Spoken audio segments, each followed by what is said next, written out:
Meus irmãos, quando Deus tirou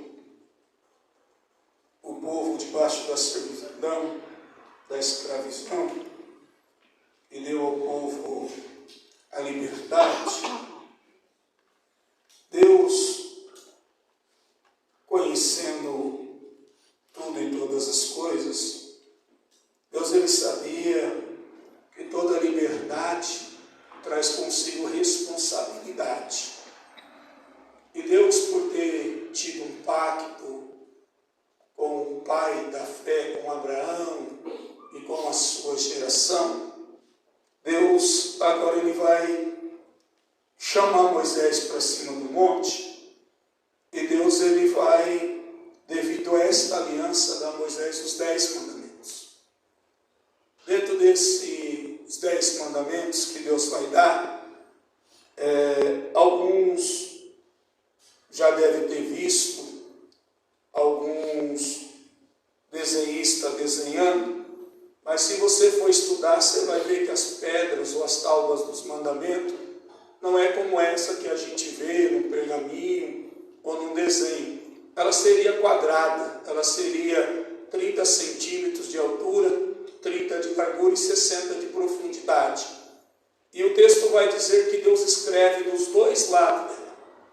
Deus dá os 10 mandamentos nas duas pedras, Moisés vai ficar 40 dias, e o texto vai dizer que quem escreveu as primeiras tábuas foi o próprio Deus, foi o dedo de Deus que escreveu. Os 5 primeiros mandamentos que Deus dá sobre esse pacto, sobre esta aliança, tem a ver com o comportamento do homem para com Deus. Os outros 5 tem a ver com o comportamento do homem para com o seu próximo. Por isso que você vai ver nos 10 mandamentos Deus dizendo: amar a Deus acima de todas as coisas. não fará para ti imagem de escultura. Aí você vai se perguntar, mas o Senhor acabou de ler um dizendo, honra o teu pai e a tua mãe, por que que esse está nos 5 primeiros mandamentos? Porque se a gente honramos a Deus, que é o nosso Criador, nós entendemos que o nosso Pai aqui na terra é quem nos criou de alguma forma e nos formou. Então, se honramos a Deus, honramos também os nossos pais, a qual Deus nos deu. E os outros 5 vai falar a respeito do nosso comportamento com o nosso irmão. Não levantar calúnia, falso testemunho, injúria, se você jurar, e coisa desse tipo. Mas o que eu queria falar com vocês, dentro dessa questão dos 10 mandamentos, é que quando Deus ele faz essa aliança, e a gente chamamos da aliança antiga, ela foi escrita em tábua de pedra. O interessante da gente pensar que ela foi escrita, e a lei era algo que era escrito pelo lado de fora.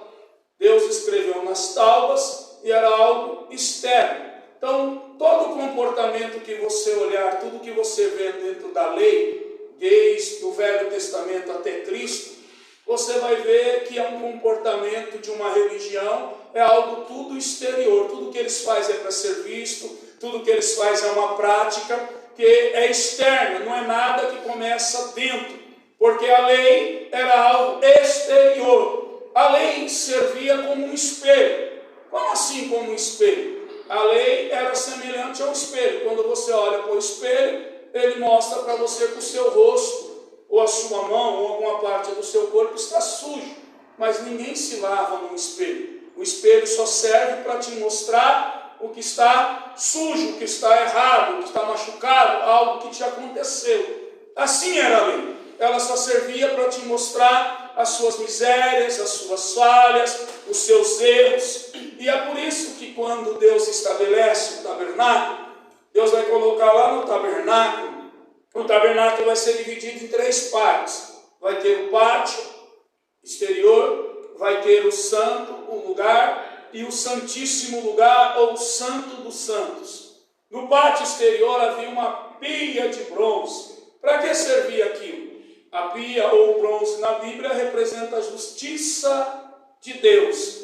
Era o lugar da purificação, a justiça de Deus contra o pecado. Todo mundo que passava pelo pátio exterior tinha que se lavar na pia de bronze, para chegar ao lugar santo, onde oferecer o incensário, e no santo do santo, onde estava a arca de Deus. Dentro dessa arca estavam as pedras do mandamento que Deus havia dado. Dentro dela estava o maná que Deus enviou ao povo, e a vara de Arão que floresceu lá no deserto. Está dentro da arca. Escrito aos Hebreus, lá no capítulo 9, vai relatar que dentro da arca estão os mandamentos do Senhor, o maná que Deus proveu, e a vara de Arão que floresceu quando o povo queria saber se Arão era escolhido ou não, e Deus fez a prova com relação ao povo. Então, a lei ela foi escrita fora de nós, mas a graça ela não começa por fora, a graça ela começa por dentro. Então a primeira aliança, o pacto, ele é exterior, mas a graça é no interior. E Deus escreveu os mandamentos, colocando a liberdade do homem em limite, mostrando que o homem tem a fazeres da parte dele para com Deus e da parte dele para com o seu próximo. Não é porque vocês saíram da servidão, da escravidão, que agora vocês são livres e vai fazer o que der na telha. Eu vos libertei para que vocês me honrem, para que vocês me adorem, para que vocês entendem e para que vocês tenham responsabilidade com as pessoas que estão à sua volta. Porque vocês são propriedade minha peculiar. Vocês são povo meu, a qual eu tenho zelo. E aí Deus escreve as tábuas da lei. Quando Moisés está lá em cima, depois dos 40 dias, no arraial houve-se um grande barulho, um barulho de festa.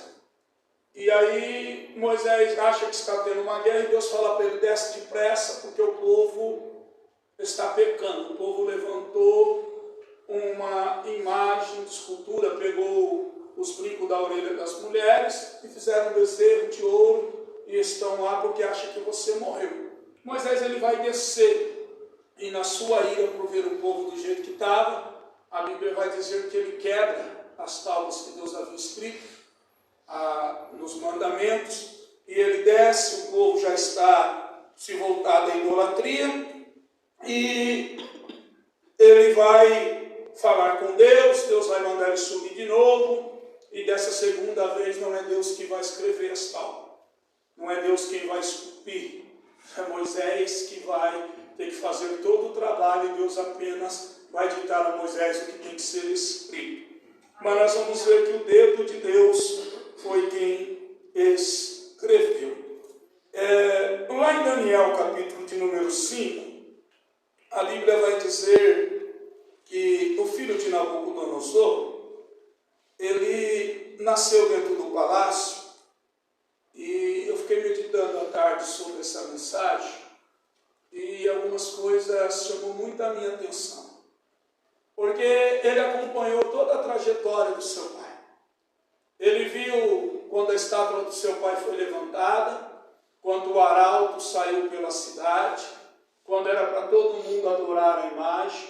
Ele viu que os moços não quiseram adorar, que os moços foram lançados na fornalha, que nenhum dano lhe foi feito, que o Deus daqueles rapazes era o Deus verdadeiro. Eles viram seu pai exaltar o teu coração, bater no peito e olhar e dizer: olha a cidade que eu construí. Ele viu seu pai ficar um ano como animal comendo grama. Ele viu o seu pai depois se arrependendo, se rendendo a Deus. Mas o texto vai dizer que seu pai morre, e ele agora está no reinado, e ele vai dar uma festa.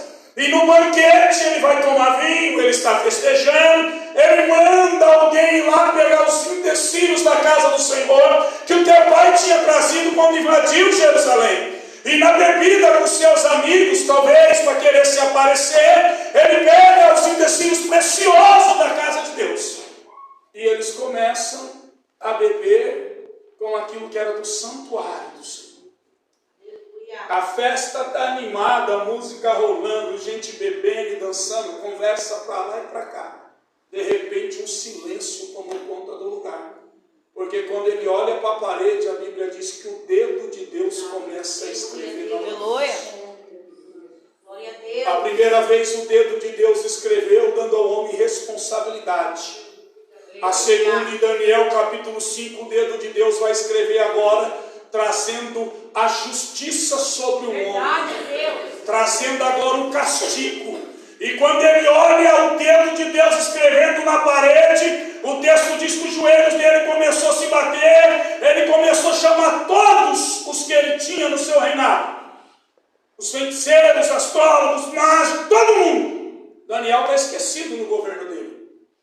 Daniel participou do governo do seu pai, está no governo dele, mas Daniel não tem sequer nenhuma aparição no governo dele. Quando todos que ele traz não conseguem decifrar o que está sendo escrito na parede, alguém diz: tem um moço aí que tem um espírito excelente dos deuses, manda chamar ele, porque lá atrás aconteceu isso, isso, isso, e ele há de resolver. Quando ele chama Daniel, está escrito na parede: Mene, Mene, Tekel, Persi. Pesado foste na balança e achado em falta. Quando Daniel vem, Daniel diz para ele: hoje Deus rasgou o teu reino. Tu tocou aonde não devia tocar. Tu mexeu aonde não devia mexer. Tu se pôs a adorar quem não deveria adorar. Hoje a justiça de Deus está vindo contra a tua casa. Esse dedo que escreve aqui é o dedo de Deus.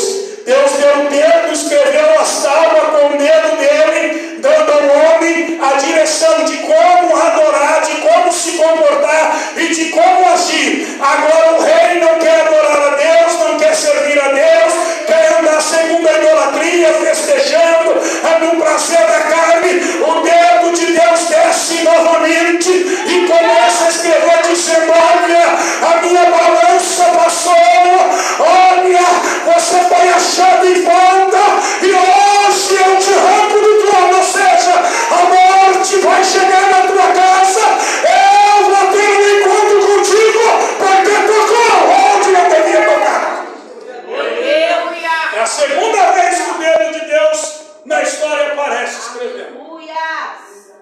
A terceira vez está lá no Evangelho de João, capítulo de número 8. Louvado seja Deus. Os falsos mestres querem pegar Jesus, não estão preocupados com o sentimento da mulher, não estão preocupados em expor ela, e traz uma mulher em ato de adultério. E eles olham para Jesus e dizem, na lei está dizendo, ela tem que ser apedrejada. Jesus olhando, Jesus sabia que estava escrito na lei, e Jesus sabia qual que era a intenção do coração deles. Se Jesus mandasse apedrejar, se Jesus dissesse, está escrito na lei, apedreje, eles iriam dizer, cadê aquilo que o Senhor prega sobre misericórdia? O Senhor não veio para os sãos, mas sim para os doentes. Se Jesus falasse para eles não apedrejar, eles iam dizer que Jesus estava blasfemando contra a lei de Moisés. Ou seja, na verdade eles vieram com uma pegadinha. Eles vieram para querer colocar Jesus em uma cilada. Eu não sei o que Jesus estava escrevendo, irmão. Eu fui pesquisar, eu fui olhar, mas uma coisa nesse texto fica bem claro, que Jesus pergunta para eles, quem não tem pecado, atire a primeira pedra.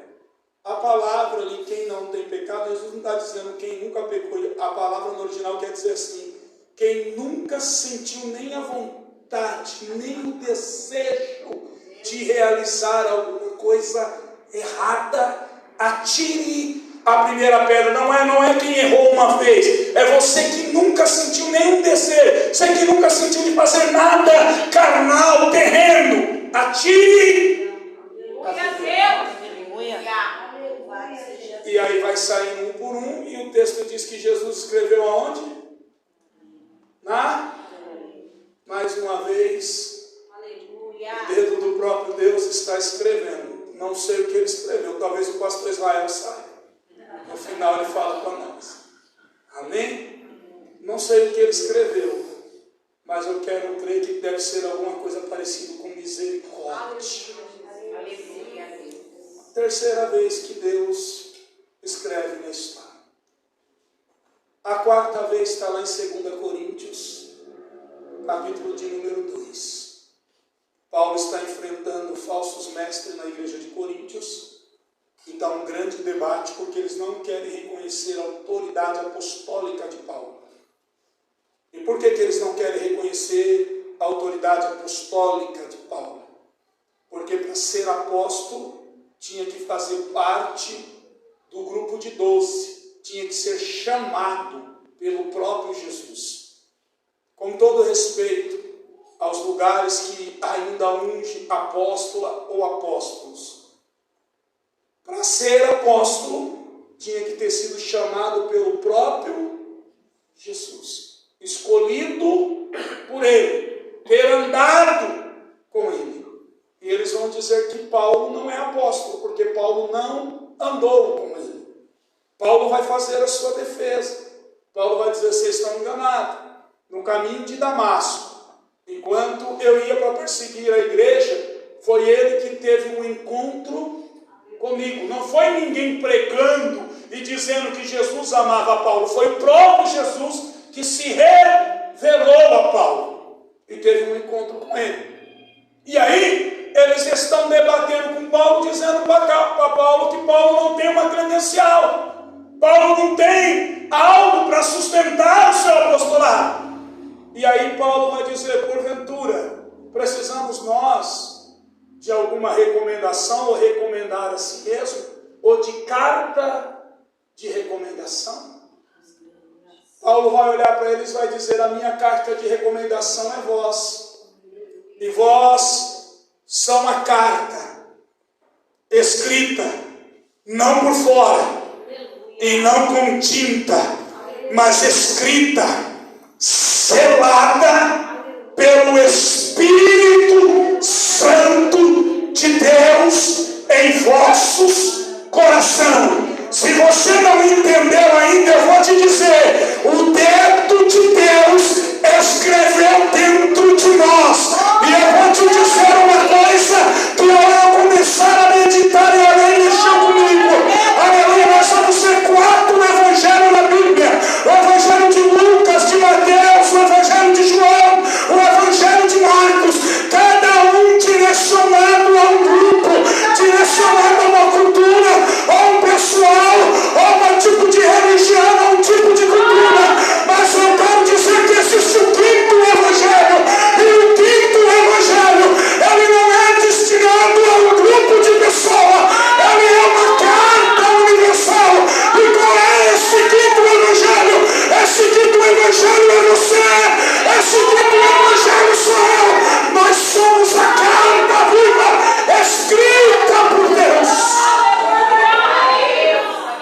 Nós somos o quinto evangelho.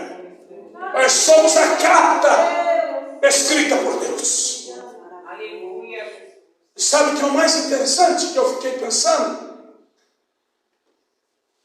Se nós somos o quinto evangelho, a carta escrita por Deus, a minha preocupação é se aquilo que Deus escreveu em nós tem glorificado o nome dele, exaltado o nome dele, ou se aquilo que a gente acha que foi escrito tem envergonhado. Pastora Thais, uns dias atrás, eu não sei se foi aqui ou algum lugar que eu fui com ela, ela pregou Salmos 23. Foi aqui, pastora? A senhora falou que Davi usa o exemplo dele como pastor. Congresso do pastor Lenivaldo. Congresso do pastor Lenivaldo, não estou tão ruim de memória. A pastora pregou sobre isso, eu não vou entrar sobre isso, eu só quero mexer com você num ponto. Só uma coisa, e eu quero te fazer pensar para terminar a mensagem. O seu estado revela se o seu pastor é negligente ou não. A sua condição revela se quem cuida de você é alguém negligente ou não. E talvez você está se pensando e dizendo, se eu estou nesse estado que eu estou, porque o pastor Júnior, ou o pastor Israel e o pastor Leandro não são competentes para cuidar de mim. Não é desse título de pastor que eu estou falando. Porque aqui dentro todos nós somos ovelhas de Cristo. Glória a Deus. Só que o estado da ovelha revela quem é o seu pastor. Se você chegar em uma fazenda e você vê uma ovelha ferida e machucada, você não vai dizer que o problema é a ovelha, você vai dizer que o relaxo é do pastor. Agora você entendeu porque quando um crente escandaliza, não é o nome dele, é o nome de Cristo. Verdade. Porque se você anda errante, você está dizendo que você está seguindo um Deus que não sabe te guiar pelo caminho correto.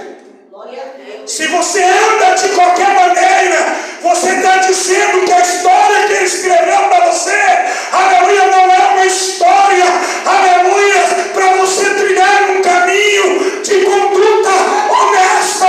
Se você anda irregular, você está revelando o caráter de quem te chamou. E isso é muito preocupante, porque não é de você que vão falar. Vão te falar do seu pastor. Aleluia. Da religião que você serve. Verdade. Do Deus a qual tu. Glória a Deus. Agora, quando Daniel foi lançado na cova dos leões, que o rei viu que não podia fazer nada, que tinha escrito e assinado, não podia revogar, o rei vai até a porta e fala o que para Daniel? O Deus está querendo dizer assim para Daniel, tu não é a ovelha dele? Aleluia. Ele tem responsabilidade contigo. Aleluia. Tu não é dedicado a ele tem responsabilidade contigo. Eu não posso te livrar. Você aqui dentro é um servo meu, mas você é ovelha do aprisco dele. A carta foi escrita dentro de você, Daniel. Tu não é representante dele, tu não é o quinto evangelho dele, não é tu que exalta ele com a tua maneira de viver, com a tua maneira de se comportar, com a tua forma de comprar, de falar, com a tua forma de agir. Se em toda a tua maneira de andar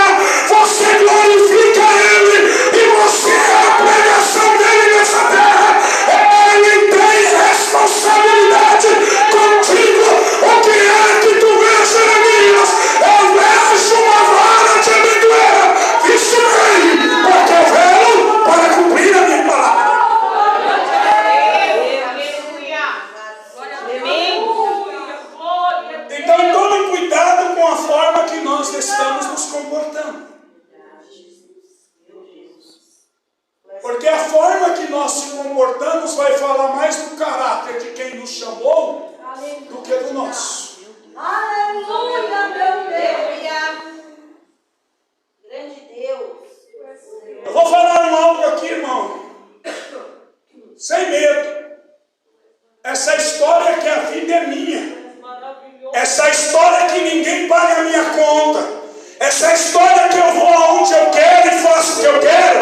Então a tua carta, aleluia, se você ainda não nasceu por dentro, o Espírito Santo ainda não escreveu a tua história, porque Paulo vai dizer: eu não vivo mais eu, a vontade é minha, não é minha, o falar não é meu, o andar não é mais meu, porque a forma que eu me expresso revela quem ele é, a forma que eu me expresso revela quem escreveu dentro de mim. Aleluia. Só ovelha, irmão, cuidada. É porque não tem um bom pastor. Aleluia. Sim ou não? Pode morar 10 pessoas dentro de uma casa, mas se você fazer uma visita numa casa e ela estiver toda suja, você não vai falar do esposo nem do filho. Você vai dizer: a mulher que mora aqui é o quê? Você é inteligente. Se o Espírito que habita dentro de você escreveu uma carta para o mundo ler, e o que o mundo está lendo não glorifica a Deus, não é sobre você. Aleluia, meu Deus. Espera alguém aqui no grupo. Não é sobre você apenas que vão falar, mas vão falar de quem me chamou. Verdade, Deus. Vão falar de quem te libertou do Egito e colocou para você os mandamentos e como você se comportar diante de Deus e diante dos teus irmãos. Glória a Deus, aleluia. Nós precisamos cear, irmãos. Aleluia, Jesus. Glória a Deus. Mas tem um simbolismo do que está dentro da arca. Tem um simbolismo. Dentro da arca tem o que, irmãos? Tem o quê?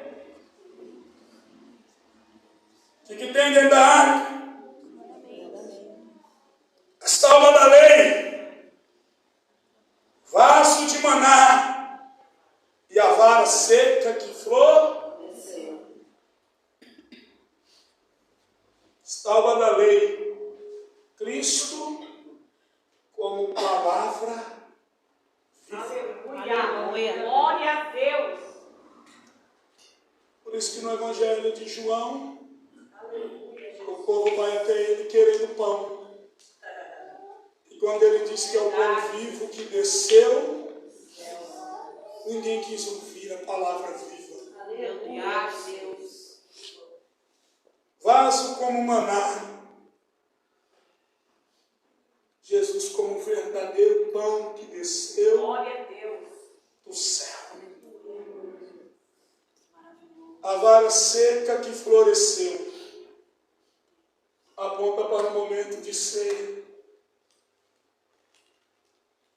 Está sendo crucificado, entregou o Espírito ao Pai, passou um dia, passou 2 dias, no terceiro dia, a vara que estava seca, Aleluia, Jesus. Glória a Deus. ela Floresceu. Aleluia. Aleluia. Glória a Deus. ele vive. Glória a Deus. Aleluia. Ele vive.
estou dizendo que isso não é importante. Isso é necessário para o obreiro que está se locomovendo de uma cidade para outra. Verdade. Isso é necessário para alguém que saiu de um ministério e está indo para o outro. Mas não vale nada você chegar com um papel aonde um homem está assinando dizendo que você esteve em comunhão e que você naquele período que passou ali esteve na sã doutrina, se da porta para fora da casa onde você come pão e bebe o vinho, a forma que estão lendo a história da sua vida não atribui nenhum glória, nenhum aleluia, nenhum louvor, nenhuma adoração.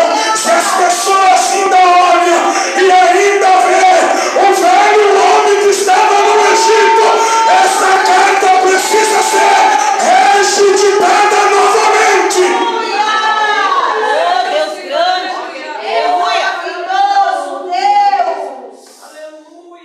Maior pregação da nossa vida não é o que nós falamos, nem o que nós cantamos. Verdade, aleluia.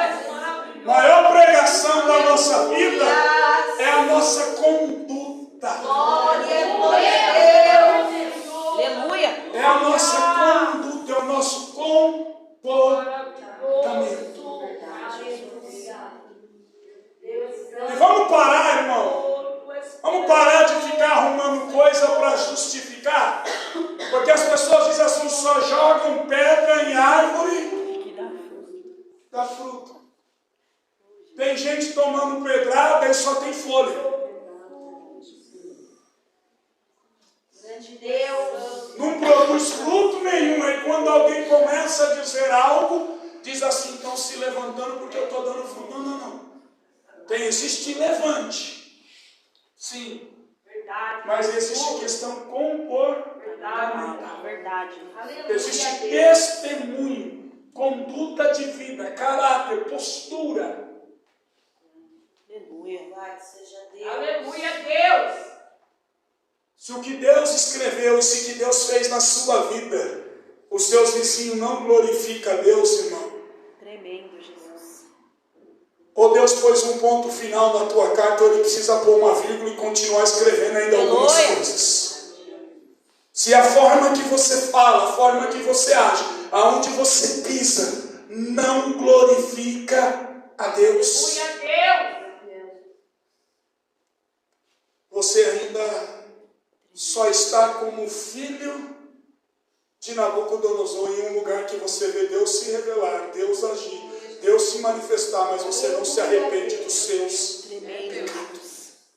Aleluia. E a gente tem que tomar muito cuidado com isso, porque às vezes está num lar onde tem alguém que ora, está no lar onde tem alguém que louva, está no lar onde a gente vê esse alguém falando da grandeza de Deus, não quer dizer que nós somos como esse alguém.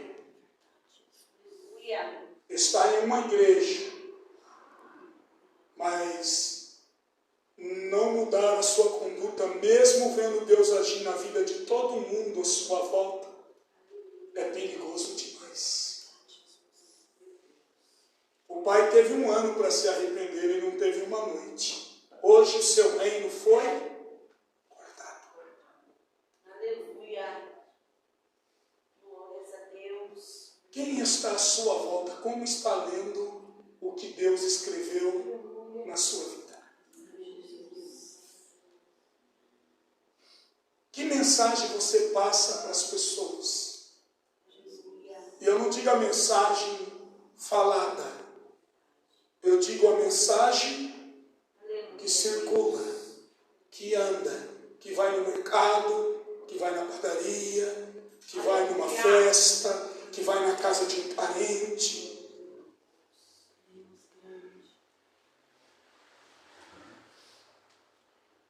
Não foi escrita com tinta, nem com dedo de homem. Foi escrita pelo Espírito Santo e não em pedras, mas em nossos corações. Aleluia, Deus. Aleluia, Jesus.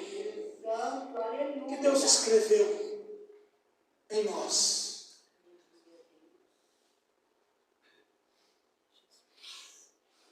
As pessoas quando te vê, quando te olha, pode dizer, ó, esse aí Deus transformou da água para o vinho. Esse aí era terrível, mas hoje é uma bênção. E quando eu digo uma bênção, não é, como diz o pastor Israel, o chavão de crente para não falar com o irmão tribulado, não. Porque tem pessoas que a gente se refere, isso aí é uma bênção, é só o sangue. Mas não é só o sangue no sentido bom, não. Como que as pessoas estão lendo a sua vida? Meu Deus. Que tipo de mensagem você manda? Aleluia, Jesus. Que tipo de mensagem as pessoas leem quando olham no seu rosto? Quando olham para o seu comportamento? Quando olham para as suas condutas? Que tipo de mensagem você manda para as pessoas e as pessoas conseguem ler pelo seu palavreado? A forma que você escreve no WhatsApp, os áudios que você manda, as palavras que saem da tua boca, porque Tiago vai escrever que uma fonte de água doce não pode jorrar água salgada. Ou na tua boca tem louvor de adoração, ou na tua boca ainda tem palavrão. Glória a Deus. Glória a Deus, aleluia. Então os vídeos na internet, depois você procura. Que as pessoas estão pregando.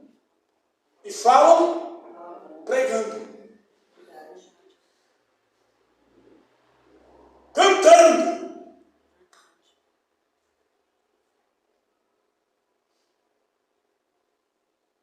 O que as pessoas veem da carta que o Espírito Santo escreveu que é você? Elas têm vontade de ler essa carta todo dia? Você sabe o que eu mais me apaixono pela história de Jó? Não é Deus mudando o cativeiro de Jó. Não é a coisa material que Deus devolve. O que me apaixona na história de Jó, que o texto diz que Jó, os historiadores dizem que Jó saía para a praça e sentava, e os vizinhos rodeavam Jó, porque queria ler a carta que era Jó. Porque você pode falar para alguém que o Deus que você serve é grande e que muda a história. Mas se a pessoa olhar para a carta que é você e não ver mudança, ela não vai acreditar na mensagem que você prega, porque a mensagem prática que é você não tem mudança.